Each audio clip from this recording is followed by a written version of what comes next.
this kind of art district kind of thing, cultural villages where artists own studios and whatnot. What's the problem with the artists today? Yeah. They don't own any asset. Yeah. Their asset is actually a bunch of paintings and whatnot, canvases. Yeah. But the Malaysian society does not respect if you own 100 canvases. Yeah. Malaysian society respect if you own a house. Yeah. Yeah. And then the financial institution respect you if you have a property, you have a house, you can mortgage.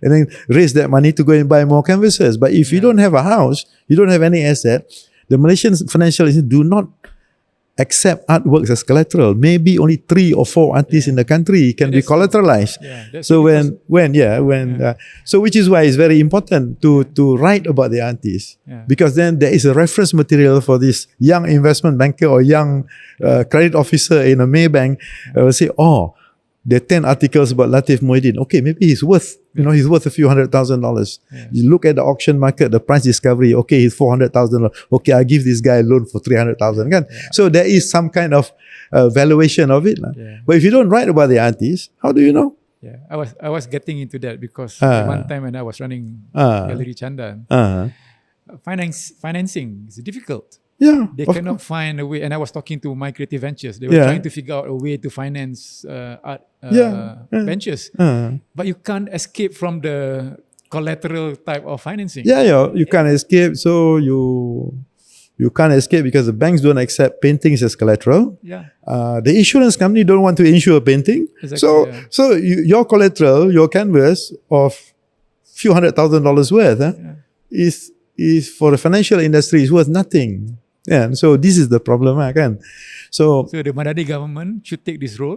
No, because the Madani are twofold. The role is to assertize all these things, monetize it, give value to it. But far more important is to underpin their campaign. Their campaign of because Madani is civilization. Yeah. No civilization exists in the world without culture. Without culture, so there's a given, right? Yeah. But why they're not doing it? But there's a given. No civilization in the world exists without culture. You need more time, probably. No, it doesn't. Well, you need more time. In the old days, you need pigeons to send messages apa semua, kan? But now you have the internet, so you can disseminate it faster, kan? Yeah. So you don't need more time. The time is here, you know. So that's how I think about it, lah. So in that sense, the problem with the artist, if you don't, the business is you want to expand the whole thing. You want to expand the supply side. You want to make the intermediary side viable, which is the auction market, the galleries, the writers and whatnot. These are intermediation people. And you want to make the demand side very volatile, very vibrant, very, they can see prosperity coming out. In that way, you must have a national industry, a national imperative, not so much a national imperative. And then you bring in, and then you can enlarge the diameter, the circumference of the whole creative economy to include, manufacture of batik and whatnot. Yeah. Now we even struggle to say that, we have such a thing as a Malaysian batik. Yeah. We struggle because then we force that, we continually suffer from identity crisis. The other side is better, we should have artists who's very proud their work is collected by the National Art Gallery rather than the Tate. Yeah. Because it's irrelevant collecting the Tate, kan? So we should be proud of that, but we don't. Yeah. We don't have proud. We are proud if your work is collected by the National Gallery of Singapore, but not by the Balai Seni Negara in Jalan Tun Razak, kan? Yeah. So this is the problem, is it? I'm going to touch a little bit on Singapore after this.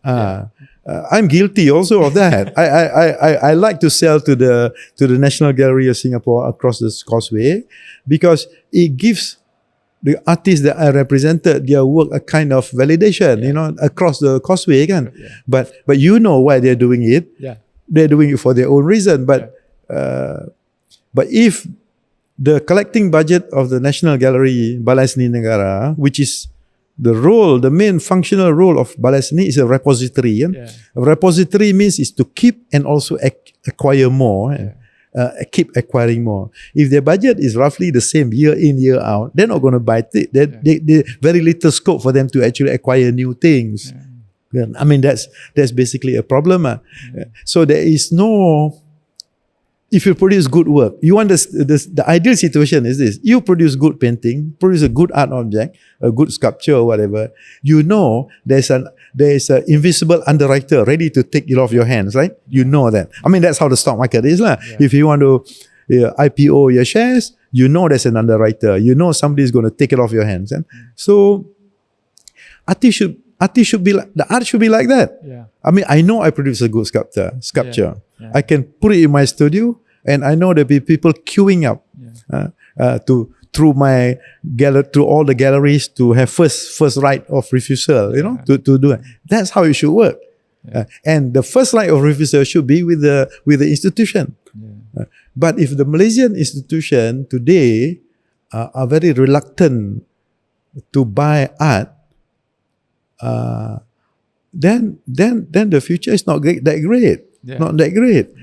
In Indonesia, I know when I was doing business in Indonesia and whatnot, there is hardly any Indonesian corporates, big corporates or small corporates, who doesn't have some kind of a corporate art collection for their company, of their company. In fact, there are many of my friends who are businessmen in Indonesia. They feel very insulted, annoyed, disappointed if they're not invited to an art opening, because that's part of the social culture. If you don't know your seni budaya, you're in trouble. You're always a foreigner. You're always foreign. You're not part of the society. So there should be a revival in this gerak budaya that you're talking about. The gerak budaya is the most important to have a art should be treated as art and culture and literature should be treated as part of gerakan kebudayaan. Until that happen, we're going to be like this. We're going to be business on the fringe.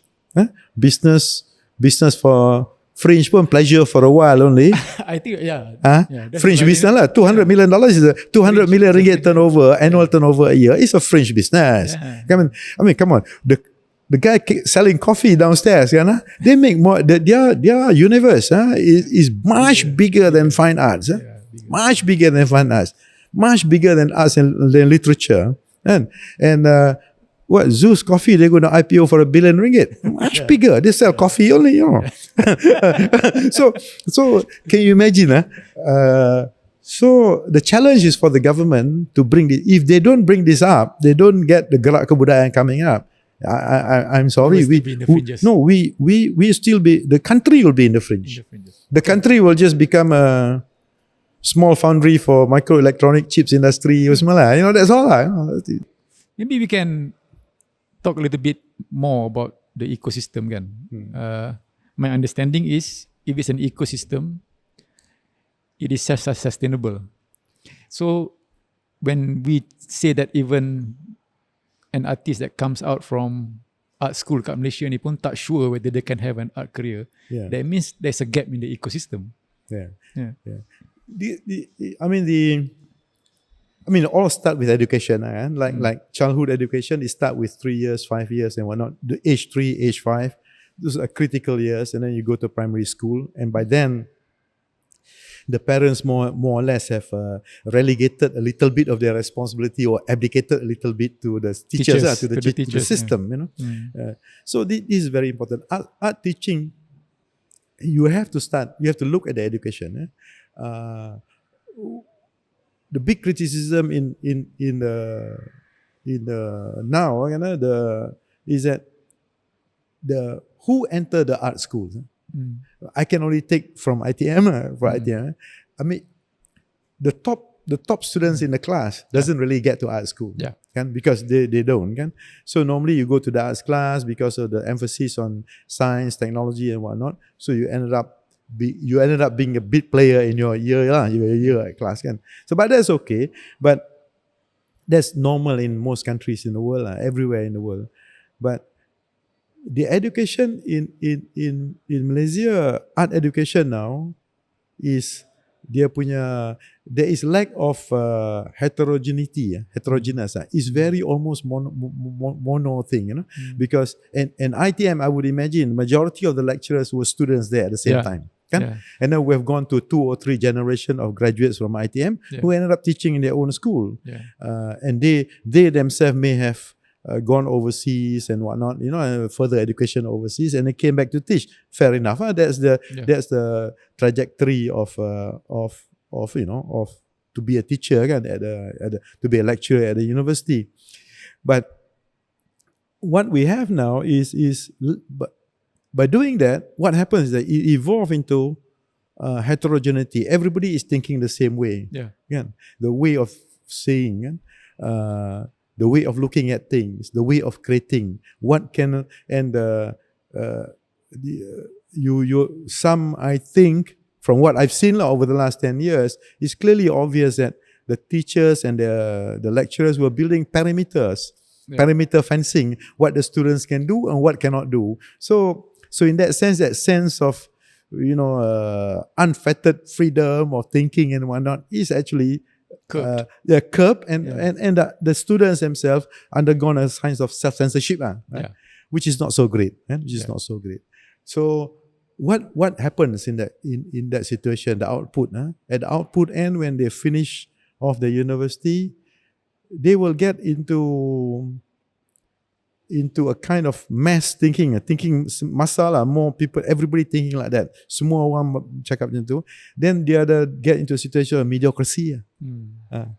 It's a system of mediocrity. Everybody will produce a kind of art output or creative output that's largely similar to each other in terms of quality, in terms of trajectory of thinking, in terms of addressing issues of the day. So pretty much there lah, mediocrity, mediocre. But and in some sense with the times, and also reflective of the times. If the politics of the country is mediocre, politicians are mediocre, they also become mediocre because art mirrors society, kan? So. And then you have a teaching staff or teaching faculty who actually perimeter fence a little bit the creative mind of the students. So you end up having a kind of I wouldn't be so cruel as to say it's a degree mill, but it's a bit like that. It's like a production line that goes out again. And then you want to expand the collector base, and you want to make the intermediary groups, the gallery, critics, valuers, art advisors and whatnot, make them to be viable participant, financially viable participant. They can have a decent career out of it doing all this consulting work or the intermediation work. It doesn't work because the supply side is producing mediocrity, and then the intermediary will sell mediocrity, and the collector will buy mediocrity. Even if the collector base expanded, then there'll be a bigger mediocrity. You need to burst the bubble lah. There'll be a bubble.